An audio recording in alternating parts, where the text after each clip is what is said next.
میرے ساتھ بہت سارے لوگ نا تصویریں کھنچواتے ہیں، حالانکہ میں زیادہ قائل نہیں فوٹو کا، شاید آج تک میں نے ڈیمانڈ نہیں کی کہ میری فوٹو کھینچو، اور ہو سکتا ہے مطلب یہ کنفرم نہیں، لیکن میری دانش بینش میں ایسا نہیں کہ میں نے کبھی اپنے ہاتھ سے فوٹو بھی کھینچی ہو، مزاج نہیں، طبیعت نہیں، دلچسپی نہیں۔ لیکن میرے گاؤں کا ایک موچی ہے، جوتے گانٹتا ہے، اس شخص نے 4 بیٹیاں بیائی ہیں جوتے گانٹ کے، اور میرے ابا جی بتایا کرتے تھے کہ جن دنوں نا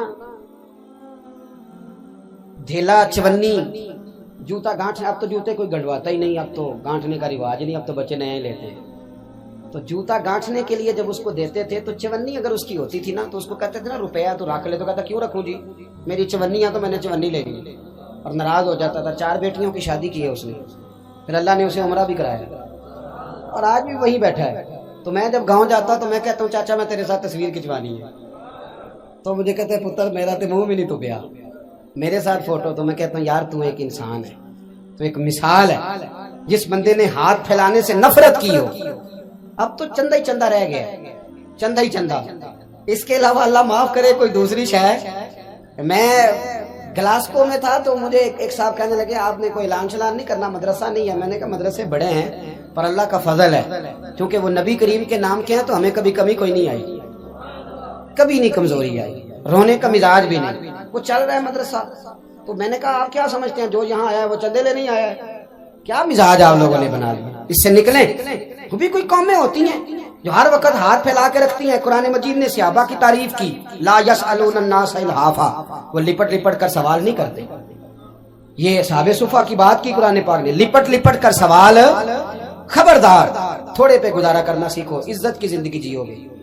اور نوجوان بالخصوص یاد رکھیں، اگر وقار سے جینا ہے، سر اٹھا کے جینا ہے اور مطمئن زندگی گزارنی ہے تو پھر اس بات پہ راضی ہو جاؤ جو اللہ نے ہمیں عطا کیا ہے۔ پھر تیرا 5 مرلے کا مکان، اگر تو نے فراڈ کا مکان خریدا ہے نا 6 کنال کا، تو اس سے تیرا 5 مرلے کا بکار والا گھر بڑا شاندار۔ عزت کے ساتھ اگر جینا چاہتے ہو، حاتم تائی سے کسی نے کہا تھا کبھی تو نے اپنے سے بڑا سخی بھی دیکھا ہے؟ حاتم تائی کا نام ہے نا آج تک سخاوت میں، اپنے سے بڑا سخی بھی دیکھا ہے؟ اس نے کہا دیکھا ہے۔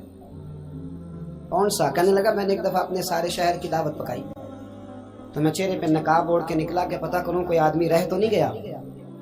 تو جب میں جنگل میں گیا تو میں نے ایک بابے کو لکڑیاں کاٹتے دیکھا۔ سب لوگ اس زمانے کے جتنے پڑھے لکھے شعراء ادیب سب میں نے بلائے، بابا لکڑیاں کاٹ رہا تھا، توجہ ہے میری بات پر؟ کہتے میں اس کے قریب گیا، چہرے پہ نقاب تھا، میں نے کہا بابا جی آپ کو نہیں پتا آج حاتم تائی کی دعوت ہے؟ کہنے لگا بیٹے پتہ ہے، تو میں نے کہا جانا نہیں؟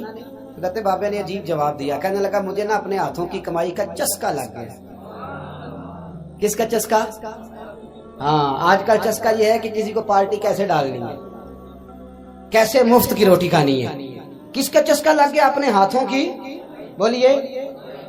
میرے نا مدرسے میں ایک لائق بچہ پڑھتا ہے، مالدار گھرانے کا تھا، تو تھوڑی سی نا آپ کو پتہ ہے دوران طالب علمی ہمیں بھی بڑے بہانے آتے تھے، تو یہ چیزیں یاد آتی ہیں، تو تھوڑا آگے پیچھے ہوتا تھا۔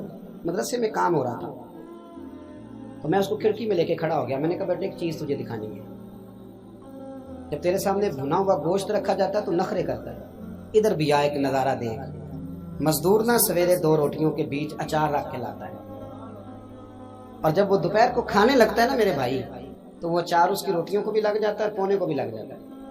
لیکن جب دوپہر کا وقت ہوتا ہے تو مٹی سے لتھڑے ہوئے ہاتھ پہلے وہ جا کے ٹوٹی پہ دھوتا ہے، پھر وہ کیا کرتا ہے کہ وہ پانی کا پیالہ خود بھر کے رکھتا ہے، توجہ میری بات پہ رکھیں، پھر وہ زمین پہ بیٹھتا ہے، اور جب وہ پونا کھولتا ہے نا، کبھی اسے کھاتے ہوئے دیکھو، یوں محسوس ہوتا ہے کہ دنیا کی ساری نعمتیں اس کے سامنے پڑی ہوئی ہیں، اور ٹیبل پر بیٹھ کر 22,000 کی روٹی کھانے والے اتنا شکر ادا نہیں کرتے جتنا وہ بندہ شکریہ ادا کرتا ہے۔ یا اللہ تیرا شکر ہے، یا اللہ تیرا شکر ہے۔ اور ان کو لفظ نہیں سیدھے پڑھنے آتے، ویسے بھی لفظ تاثیر سے بنتے ہیں تلفظ سے نہیں، اہل دل آج بھی ہیں اہل زبان سے آگے، صحیح تلفظ نہیں ادا کرنا آتا، لیکن جب وہ ہاتھ باندھ کے کہتے ہیں نا یا اللہ تیرا شکر ہے، تو یوں محسوس ہوتا ہے کہ روٹی تو اس بندے نے کھائی ہے، کھانا تو، ورنہ شادی کے موقع پر اتنا کھایا نہیں جاتا جتنا تباہ کیا جاتا ہے، کیونکہ مفت کا ہوتا ہے نا، مفت کا۔ تو یاد رکھیں محنت کی کمائی ایک حسن ہے، ایک وقار ہے۔ وہ جو بندہ 50 لاکھ روپیہ مہینے کا یا سال کا کماتا ہے وہ تو دیکھتا بھی نہیں بیچارہ پیسوں کو، وہ بینک میں آئے اور بینک سے ہی ساری زندگی اپنی دولت دیکھ سکتا، لیکن جو 600 روپیہ دیہاڑی لیتا ہے نا، اس کو جب شام کو ملتی ہے تو 3 دفعہ ہاتھ صاف کرتا ہے اور 3 دفعہ بسم اللہ شریف پڑھتا ہے اور پھر وہ جیب میں ڈالتا ہے، پھر وہ حساب کرتا ہے کہ 50 کہاں لگانے ہیں، 60 کہاں۔ تو خودداری سے جیو، باوقار رہو گے، باعزت رہو گے۔ حاتم طائی کہتے ہیں مجھے کہنے لگا کہ مجھے ہاتھوں کی کمائی کا چسکا لگ گیا، اب مفت کے دسترخوان پر مجھے مزہ نہیں آتا۔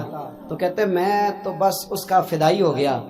جب میں واپس آنے لگا تو اس نے مجھے آواز دی، میں واپس پلٹا تو کہنے لگا بیٹا آپ بھی دعوت پہ جا رہے ہیں؟ میں نے کہا ہاں۔ تو اس نے مجھے 5 دینار نکال کے دیے، کہنے لگا یہ لے جاؤ، حاتم طائی کو نہ دینا، وہاں جو آدمی لنگر پکا رہا نا اسے دے دینا، یار بڑے بڑے لوگوں نے روٹی کھانی ہے، چلو میرا بھی حصہ پڑ جائے گا۔ تو حاتم طائی کہتے ہیں میں گھوڑے سے گر گیا، چہرے سے کپڑا اٹھایا اور میں نے کہا بابا میرے سینے سے لگ، میں تو امیر ہو کے سخی ہوں نا، تو غریب ہو کے بڑا سخی ہے۔ آج سمجھ آئی ہے تیری سخاوت کی۔ پڑھیے نا حدیث پاک، حضرت انس بن مالک کہتے ہیں ایک شخص نے آ کے کہا یا رسول اللہ کچھ دیجئے، حضور مجھے کچھ بولیے، اور میرے محبوب کا دروازہ وہ ہے کہ جہاں سے کبھی کوئی خالی گیا ہی نہیں، حضور کچھ دیجئے۔ تو نبی کریم علیہ السلام نے آج الگ بات کر دی، فرمایا تیرے پاس کچھ بھی نہیں؟ اس نے کہا حضور میرے گھر میں ایک پیالہ ہے اور ایک کمبل ہے اوڑھنے کا۔ اتنا غریب کو بندہ اس وقت بیٹھے محفل میں جس کے گھر میں ایک ہی پیالہ ہو؟ جو چپ ہے ان کے بارے میں کیا نظریہ اختیار کرو؟ کوئی ایسا غریب جس کے گھر میں ایک ہی پیالہ ہو، صرف ایک ہی کمبل ہو، لیکن یہاں بیٹھے میرے سمیت ہر تیسرے بندے کو آپ پوچھ لیں کہ حالات کیا ہیں تو کہے گا دعا کرو، بڑی مشکل ہے۔ اتنا غریب کوئی بندہ موجود ہے، لیکن آپ کسی کو پوچھ لیں وہ کہے گا جی بس دعا کریں۔ کوئی ایسا پیر مل جائے جو مجھے اللہ دین کا چراغ دے دے تاکہ نوٹ کسی طریقے آ جائے، اور وہ نعت خاں جو کہتا ہے کہ کون دیتا ہے دینے کو منہ چاہیے، دینے والا ہے سچا، وہ بھی کہتا ہے پہلے 25,000 دو۔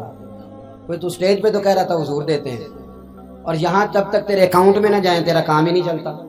عجیب تماشا ہے۔ ایک صاحب نے بڑی دور سے مجھے فون کیا، کہنے لگے ٹائم دے دیں۔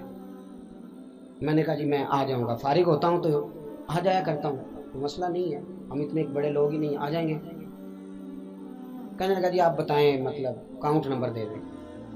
میں نے کہا یار آپ نے غلط جگہ فون کر لیا، میں نے تو بتایا کہ وہ تو بڑے لوگ ہوتے ہیں، تو ہمیں پتہ ہے اپنی حیثیت کا، انشاءاللہ حاضر ہو جائیں گے، آپ سے بات ہوگی۔ کہنے لگے نہیں آپ کو تو کچھ بتانا ہی پڑے گا، کچھ بتائیں کچھ بتائیں۔ میں نے کہا کچھ بھی نہیں، میں انشاءاللہ حاضر ہوں گا، اللہ نے مجھے توفیق دی ہے، میں شام کو بڑی زبردست کھانا اپنے بچوں میں اچھا بیٹھ کے کھاتا ہوں، ایک گاڑی ہے جس پہ سفر کرتا ہوں، اگرچہ مکان میرا 2 کمروں کا ہے، پر کبھی اللہ تعالیٰ نے میرے دل میں یہ تمنا پیدا نہیں کی کہ کوئی بہت بڑا ہو تو گزارا صحیح ہے، میں بڑی اطمینان بخش زندگی گزارتا ہوں، تو میں آ جاؤں گا۔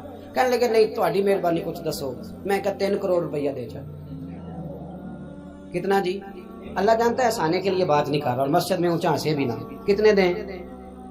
جی یہ تو آپ نے کیا کہہ دیا۔ میں نے کہا یار اگر میں نے اپنے لفظ ہی بیچنے ہیں تو اب میں 25-40 ہزار میں بک جاؤں، تو میں تو سمجھتا ہوں کہ نبی پاک کا فرمان بڑا قیمتی ہے، تو ریٹ لگاؤں تو میری حیثیت یہ ہو کہ 40,000 روپیہ۔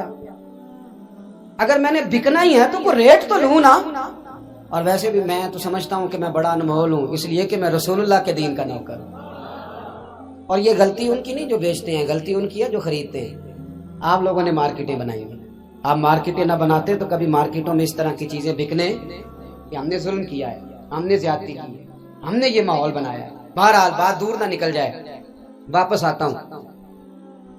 نبی کریم صلی اللہ علیہ وسلم نے فرمایا تیرے پاس کچھ نہیں، ایک کمبل ہے اور ایک، حضور نے فرمایا لے کے آ۔